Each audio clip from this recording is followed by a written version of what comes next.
வாழ்வில் தவறே செய்யாதவன் மரக்கட்டை, அடிக்கடி தவறு செய்கின்றவன் அப்பாவி, தன்னை அறியாமல் தவறு செய்து தன்னை அறிந்து திருத்திக் கொள்கின்றவன் மனிதன். வாழ்க்கையில் தவறே செய்யாதவன் மரக்கட்டை, அடிக்கடி தவறு செய்கின்றவன் அப்பாவி, தன்னை அறியாமல் தவறு செய்து தன்னை அறிந்து திருத்திக் கொள்கின்றவன் மனிதன். நாமும் மனிதனாவதற்கு முயற்சிப்போம் என்கின்ற சிந்தனையோடு இன்றைய விடியலில் அருள் நேரம் ஆனந்த ஆரம்பத்திற்குள் செல்கின்றோம். இன்று நாம் சிந்திக்க இருக்கக்கூடிய தலைப்பு வழிபாட்டின் நோக்கம். வழிபாட்டின் நோக்கம். ஆன்மீக அன்பர்களே, பொதுவாக நம்ம கோவிலுக்குள்ளே போகும்போது ரொம்ப பணிவாக ரொம்ப கனிவாக போவோம். ஏன் அப்படின்னா, ரொம்ப நம்முடைய மனம் இருக்குது பாருங்கள், அது எப்போ பார்த்தாலும் ஒரு படபடப்பாகவே இயங்கும். அந்த மனம் ஒருநிலைப்படுவதற்கு, சாந்தம் படுவதற்கு, பிறரிடத்தில் நாம் அன்போடு கனிவோடு இருப்பதற்குத்தான் வழிபாடு. அப்போ வழிபாட்டினுடைய அஸ்திவாரம், அச்சாணி எது அப்படின்னு சொன்னால் ஆணவத்தை தூக்கி போடுறது. ஆனால் இன்றைய வழிபாட்டில் இப்போ திருக்கோயிலில் தேர் திருவிழான்னு வச்சுங்க, ஒருத்தர் வர்றதுக்குள்ளே இன்னொருத்தருக்கு பரிவட்டம் கட்டிட்டா அவரை வெட்டிடுறாரு, அவர் இவரை வெட்டிடுறாரு. வழிபாட்டின் நோக்கம் பரிவட்டம் கட்டுவதல்ல, பணிவோடு நடப்பது. வழிபாட்டின் நோக்கம் ஆணவத்தை உச்சாணியில் கொண்டு போவதல்ல, ஆணவத்தை துறப்பது, அகங்காரத்தை வெறுப்பது, அன்போடு நடப்பது. இப்படி இருந்துட்டா என்ன நடக்கும், இல்லைன்னா என்ன நடக்கும் அப்படிங்கிற வழிபாட்டின் நோக்கத்தை இன்றைக்கு இலக்கிய இதிகாச வழியில் நாம் சிந்திக்க போகிறோம். கந்தபுராணம்னு ஒன்று. இப்போ பல பேர் இந்த நிகழ்வை பார்க்கும்போது நம்முடைய சொந்த புராணத்தோடு இதை தொடர்பு படுத்தணும். நம்ம கந்தபுராணம் சொல்ல போகிறோம், கந்தபுராணத்தோடு இப்போ பல பேர் நம்முடைய சொந்த புராணத்தையும் தொடர்பு படுத்தணும். உலகத்தினுடைய கைலாயநாதராக இருக்கக்கூடிய எம்பெருமான் சிவபெருமான், அப்பன் நீ அறிவுடைய மாமன் நீ, அம்மையே அப்பா ஒப்பிலாமணியெல்லாம் போட்டுறோம்ல, அந்த எம்பெருமான் கைலாசத்தில் உட்கார்ந்திருந்தார். அவரை பார்க்கறதுக்காக பிரம்மாவுடைய வேலை என்ன, படைப்பு, படைத்தல் தொழிலை செய்யக்கூடிய பிரம்மா சிவபெருமானுக்கு ரொம்ப வேண்டப்பட்டவர். அவருக்கு ஒரு ஃப்ரெண்டு மாதிரி, எளிய முறையில் உங்களுக்கு சொல்கிறேன். அவரை பார்க்கறதுக்காக வராரு. வாசலில் சிவபெருமான் பெற்றெடுத்த அருமுக கடவுள், அழகு கடவுள், வைதாரையும் வாட வைக்கக்கூடிய தெய்வ சிகாமணி முருகப்பெருமான் வாசலில் உட்கார்ந்துருக்கார். இந்த பிரம்மா என்ன பண்ணார், முருகனை பார்த்தாரா பார்க்கலையான்னு தெரியாது, உள்ளே போனார். முருகன் பக்கத்தில் இருந்த தம்பி வீரபாகு சொன்னால், அண்ணா உள்ளே யாரோ போகிறாரு, ஆனால் நம்மளை பார்த்த மாதிரி இருக்குது, பார்க்காத மாதிரி போனாருன்னாரு. நம்மளை பார்த்த மாதிரி இருக்குது ஆனால் பார்க்காத மாதிரி போனாருன்னாரு. அப்போ முருகன் சிரிச்சுக்கிட்டே சொன்னார், சரி வரும்போது பார்த்துக்கலாம் அப்படின்னாரு. பிரம்மா உள்ளே போனார், சிவபெருமானோடு சிரித்தார், பேசினார், எல்லாம் முடித்தார். மீட்டிங் வைண்டப் ஆச்சு, திருப்பி அப்படியே கிளம்பினார். அப்பையும் முருகனை பார்த்துட்டு பார்க்காத மாதிரி போனார். இப்போ முருகன் சொன்னார், வீரபாகுவை கையை தட்டி நேராக போய் அவரை கூட்டிகிட்டு வான்னாரு. கூட்டிகிட்டு வந்தாங்க. உன் பேர் என்னன்னார். பிரம்மான்னாரு. என்ன படிச்சிருக்க, வேதம் படிச்சிருக்கேன். என்ன பண்ணுற, படைத்தல் தொழில் பண்ணுறேன். உன்னை படைக்கணும்னா, ஒரு தீசிஸ் படைக்கணும்னா பல விஷயத்தை படிக்கணும்ல. அப்போ நீங்கள் வேதம்ங்கிறது எவ்வளோ பெருசு, அந்த வேதத்தை படித்தாதான் நீங்கள் படைப்ப முடியும்.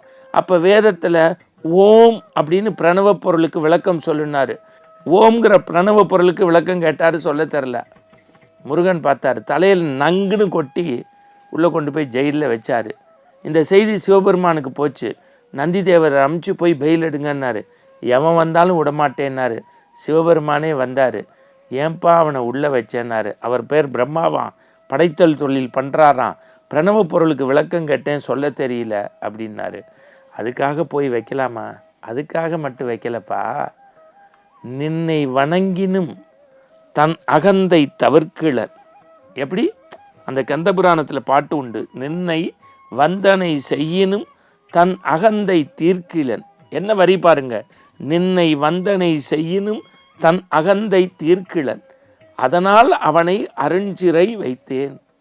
ஒரு வழிபாட்டினுடைய நோக்கமே தன் அகந்தை போகணும். என்னை பார்த்துட்டு பார்க்காத மாதிரி போனார். உன்னை பார்த்துட்டதுக்கப்புறமாவது என்னை பார்த்துட்டு போயிருக்கலாம்ல. நான் எனக்கு வணக்கம் சொல்லலையேங்கிறதுக்காக வைக்கலை. குளிக்கிறதுக்கு முன்னாடி அழுக்காக இருக்கலாம், குளித்ததுக்கப்புறமும் உள்ளே இருந்தால தலையில் கொட்டி சிறையில் வச்சேன். இப்போ சிவபெருமான் கேட்டார், உனக்கு பிரணவ பொருளுக்கு விளக்கம் தெரியுமான்னு. அப்படி கேளு. நான் சொல்லணும்னா நீ ஸ்டூடெண்ட்டாக மாறு, நான் ஆசிரியர், கை கட்டி வாய் பொத்தி கேளுன்னாரு. அப்போ முருகன் சொன்னார், கேட்டார். அதனால தான் சுவாமி மலையில் அவர் இன்றைக்கும் அப்பனுக்கு பாடம் சொல்லக்கூடிய சுப்பன். அப்போ என்ன அர்த்தம்? பிரம்மாவுக்கே என்ன இருந்தது? ஆணவம் தடையாக இருந்தது.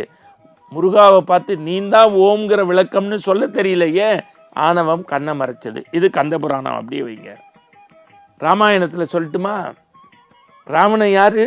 முக்கோடி வாழ்நாள் முயன்றுடைய பெருந்தவம் எக்கோடி யாராலும் வெல்லப்படாத ஆற்றல் வாரண பொருந்த மார்பு வரையனை எடுத்த தோல் நாரத உனியோர்கற்பன எம்பட உரைத்த நாவு தாரணி மௌலி 10 சங்கரன் கொடுத்த வாழ் இந்திரனுக்கு இந்திர பெரிய சிவபக்தன். எல்லாம் சரி, ராம அம்பு போட்டு எல்லாத்தையும் காலி பண்ணிட்டான்ல.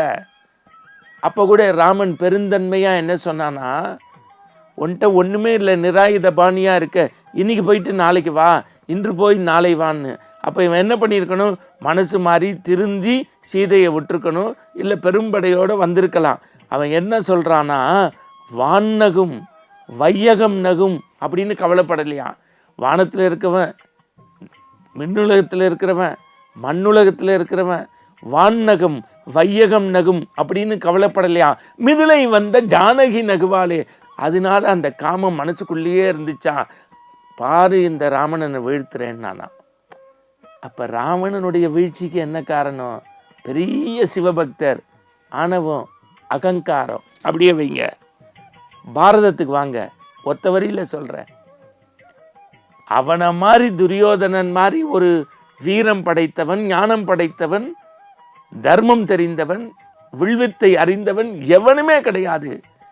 ஆனால் பத்தினி தெய்வம் பாஞ்சாலியை துகிடுவதற்கான ஒரு நாடகத்தை அரங்கேற்றினான் அல்லவா. எல்லோரையும் எடுத்தறிந்து பேசினான் அல்லவா. பாண்டவர்கள் இடம் கேட்டபோது ஈ இருக்கும் இடம் கூட இனி நான் உனக்கு தரேன்னு சொல்லி விரட்டினான் அல்லவா.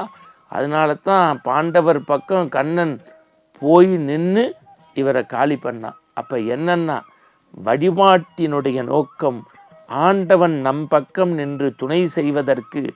அது படைப்பு கடவுள் பிரம்மனாக இருந்தாலும் சரி, பரம்பொருள் பக்தராக இருந்த ராவணனாக இருந்தாலும் சரி, பாடங்களை கற்றுணர்ந்து வீரனாக இருந்த துரியோதனனாக இருந்தாலும் சரி, ஆணவம் துறந்தால்தான் வழிபாடு வெற்றி பெற முடியும். வழிபாட்டின் நோக்கம் ஆணவம் துற. மீண்டும் நாளை சந்திப்போம். வணக்கம்.